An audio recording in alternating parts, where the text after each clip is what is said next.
Good evening, everybody. Welcome to the Countless Vlogcast. I'm Justin, your host. Tonight we have Laqueeda, and her son Justice. So Laqueeda and her son are a tag team of first-time authors, guys. So I'm gonna bring them in, tell us about their book, their process, and I hope you guys enjoy the show. All right. Good evening. How are you guys doing? Good. We're good. How are you? I'm doing well. So tell us about yourselves. Well, my name is Laqueeda, and I am one of the founders of Just So Creative. This is the Just of Hi. the Just So Creative, and we just recently published our first children's book, and we are excited. Yep. What wanna was talk that about- process like for you guys to get started? Like, what was that first moment you're like, oh, I gotta write this book?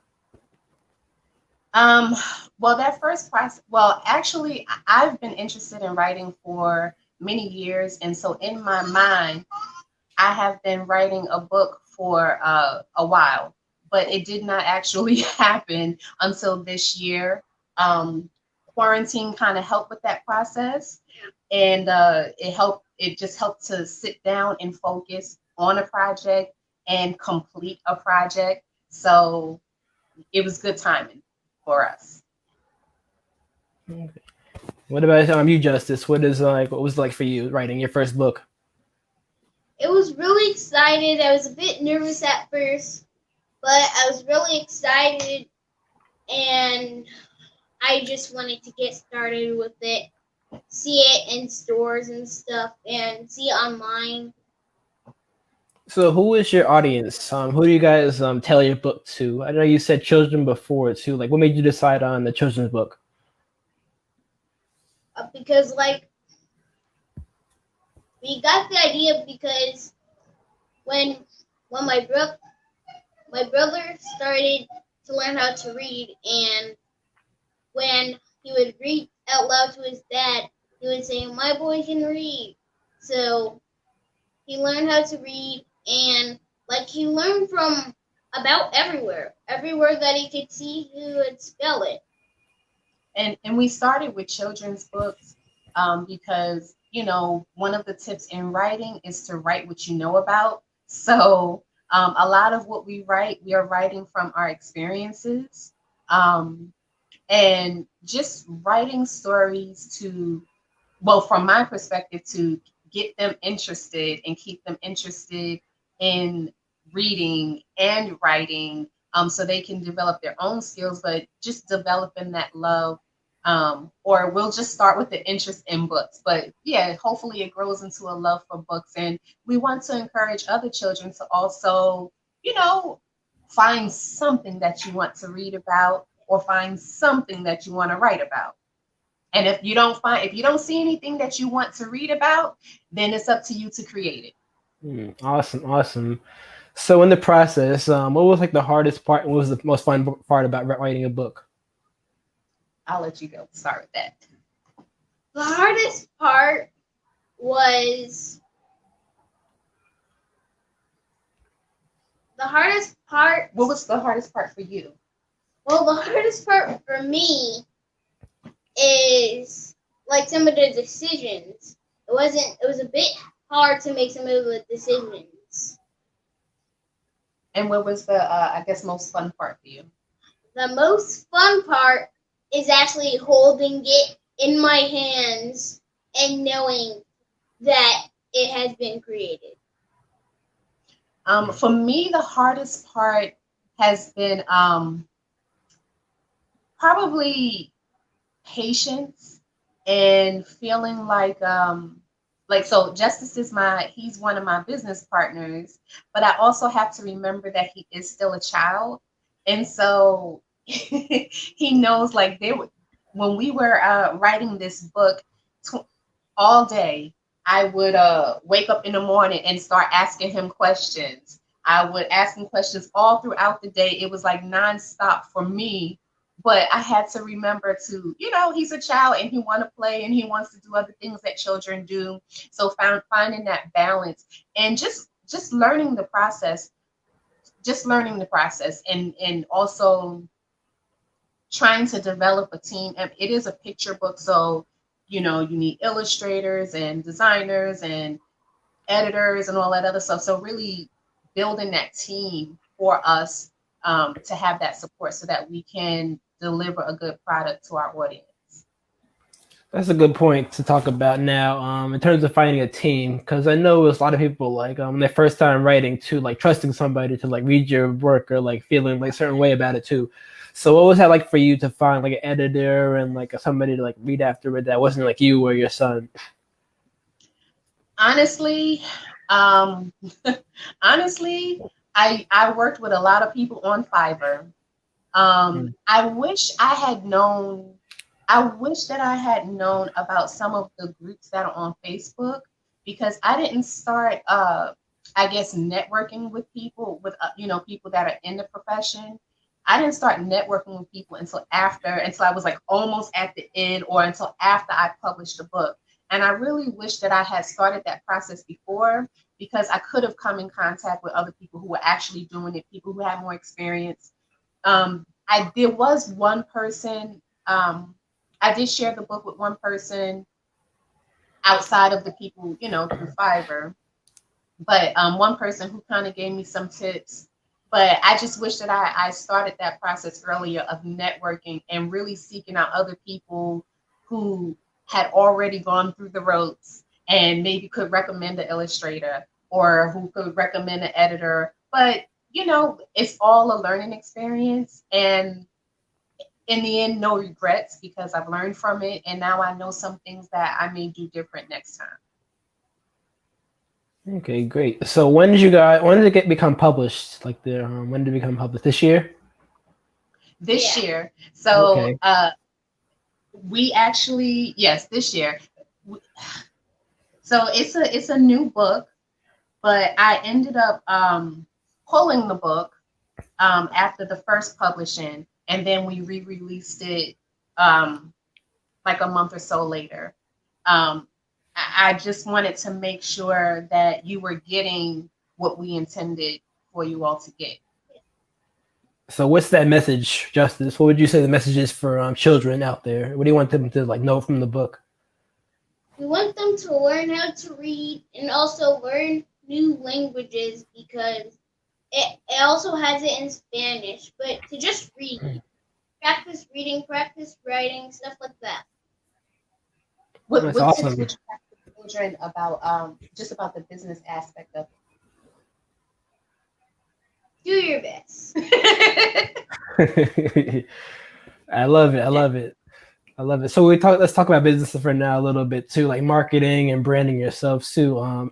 So I know you're new to all this too, but what are some strategies like you're learning about now as you go along? And you talked the one thing about Facebook groups though. What else have you learned about too, or you want to learn about in terms of branding the book so people could actually see it and read it? Well, as far as marketing, yes, social media has been very, very helpful. Um, Mostly for that aspect of networking and meeting people. So even like, I contacted you through social media and the groups have been popping, okay, for like the last few months, last 6 months, let's say. They've been very busy. And I just want to also say shout out to all of the writers, all of the people who decided to start writing during this quarantine. Well, I mean, we're not really in quarantine now, but just during this period that we're in, a lot of people have been very productive. And I just want to say congratulations and a shout out to all of the people who use this time to focus in on completing the project. But marketing, as far as marketing, it's mostly been social media. I've also, we've also gone to libraries. We'll be reaching out to some independent bookstores as well. Word of mouth, and yeah, that's pretty much what it's been so far. Okay. So how do you get that line between perfect and imperfect too? Because you can't be too perfect, but you don't want to be too imperfect too. Like I know, especially like quarantine too. Like you probably as you're overthinking a lot too. Like because I know you said you pulled the book too. Like would you say? Like what would you say was like not wrong with it? But what did you want to improve on in terms of making it better? So yes, okay, that me resisting the urge to be the imperfect perfectionist, that is something that I had to just challenge. I had to work with myself on that because I want, I want to be I want it to be perfect. But so the first book that came out, I was satisfied with the e-proof, before it's printed.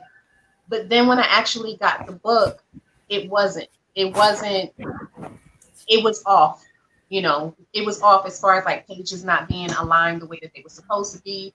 I thought I checked it, but it was off, and so that wasn't to my satisfaction.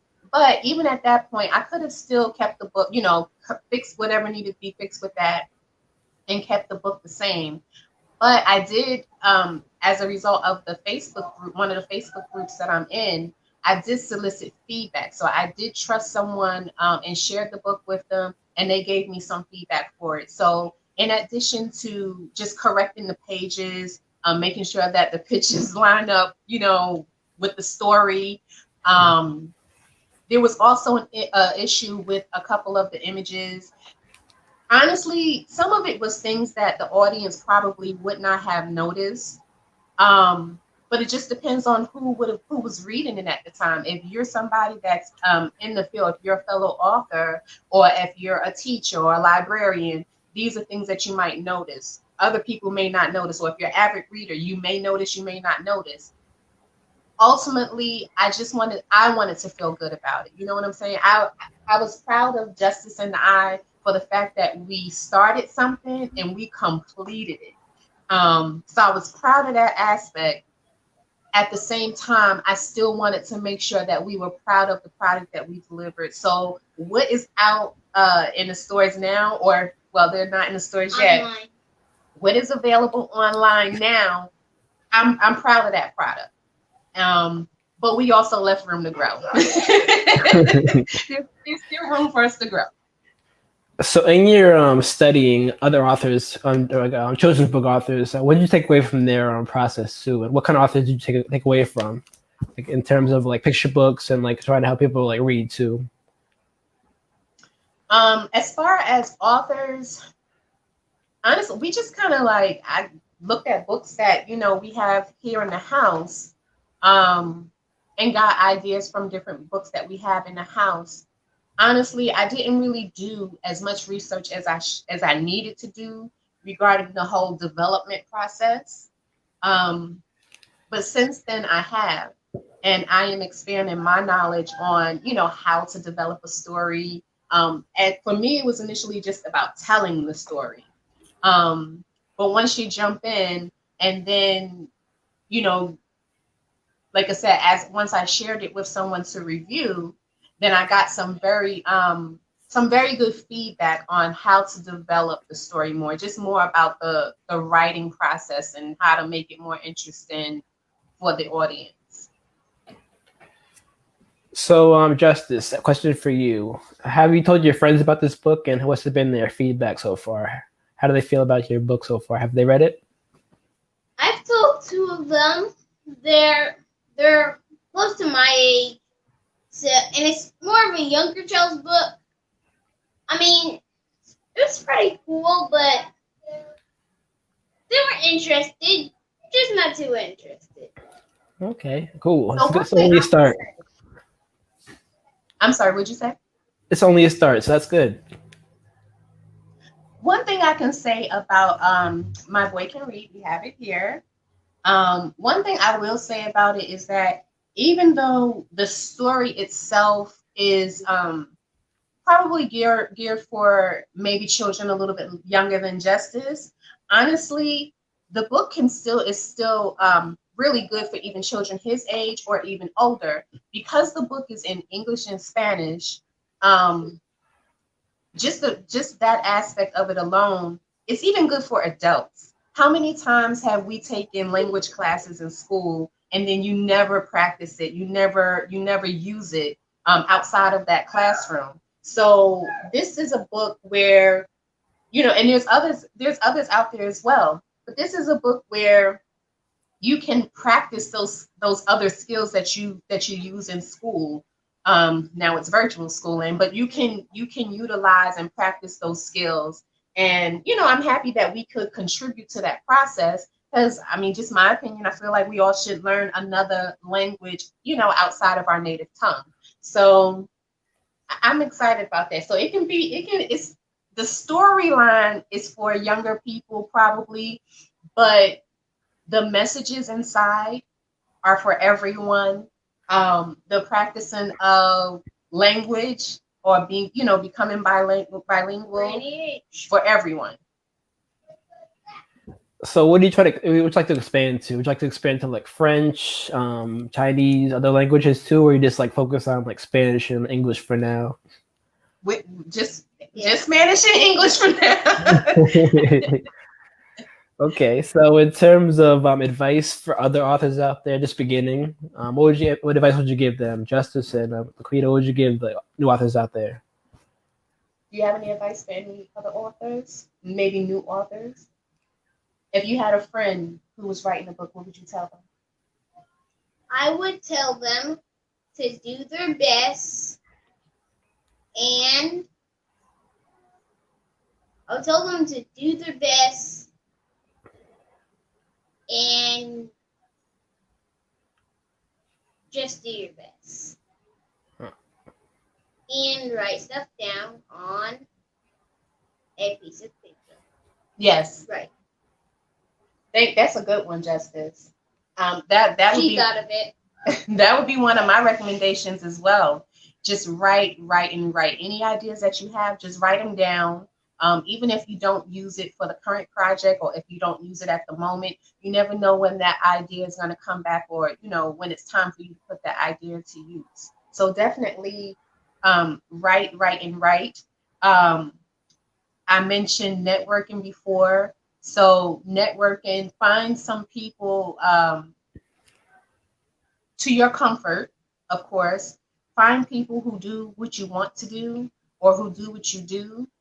Find people who have had success doing what it is you aspire to do or get better at.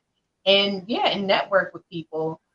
Honestly, there are people that are helpful. There are people who are willing to help. Pray. Because just like there's some people who are willing to help, I also understand why people are a little bit hesitant about sharing their ideas and stuff like that, but just pray on it. And make sure you work with an editor.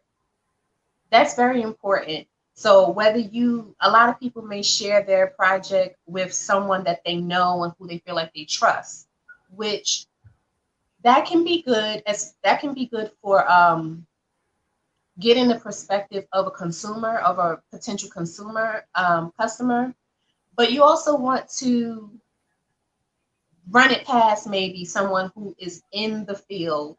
That way you can get more professional advice as well, or critique. Hold on. Okay. So work with editors and developmental editors, proofreading editors, because you want to be proud of the work that you put out there. So form the team and do your research. Awesome. So now that My Boy Can Read is out and published, working on marketing and branding, reaching out to libraries, what's your next project, and what would you like your next book to be about? I would like to make another book. The next book is a surprise. Okay. But it's another book. Okay, I can't wait to hear it. I'll read it. Yeah, so Justice, he's going to be working on his own project. And for me, I have a lot of projects written down, projects in my mind. But at this point, I'm just, I feel like God is kind of steering me in a new direction regarding my writing. So I'm just receiving that guidance. So I'm not sure what the next project will be yet, because like I said, there's a lot of ideas. Awesome. So social media, websites, where can people find you at? So what are some of your tags people can find you at to find the book? So we are just.zo.creative on Instagram and Just Zo Creative on Facebook. You can find the book Amazon. It's available in ebook and paperback.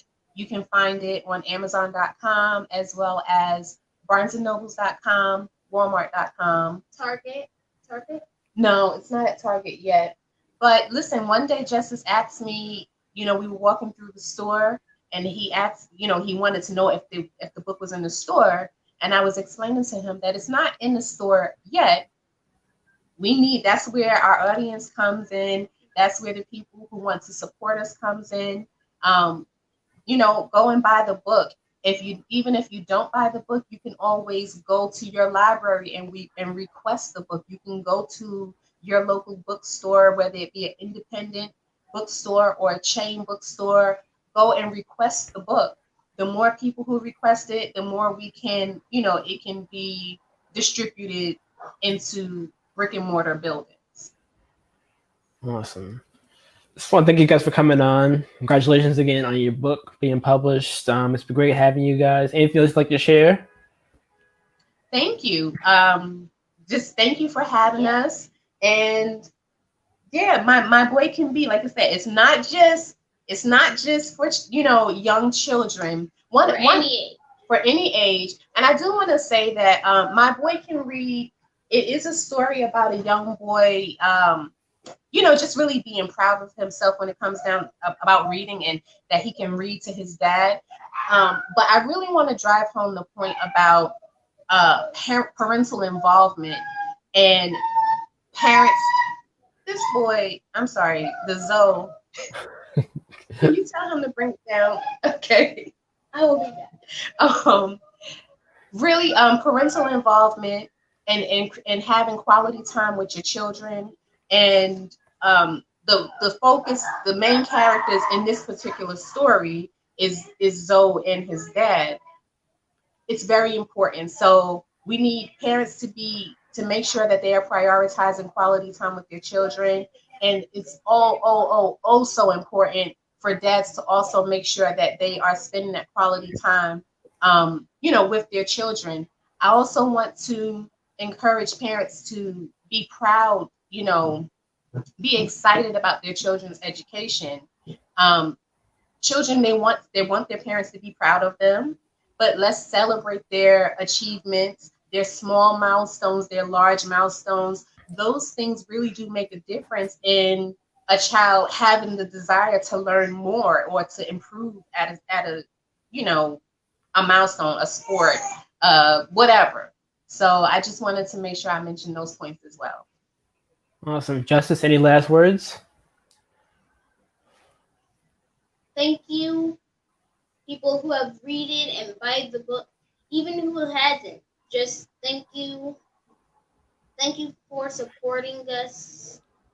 Just thank you. Alrighty. Thank you guys for coming on again. This has been the Countless Vlogcast with my guest Laqueeda and her son Justice. Make sure you guys find the book, My Boy Can Read. You can follow him on Instagram, Facebook, the websites, and you can subscribe again on YouTube, the Countless Vlogcast. Watch this, rewatch this, Instagram, Facebook, YouTube. Thank you guys for watching. Have a good night.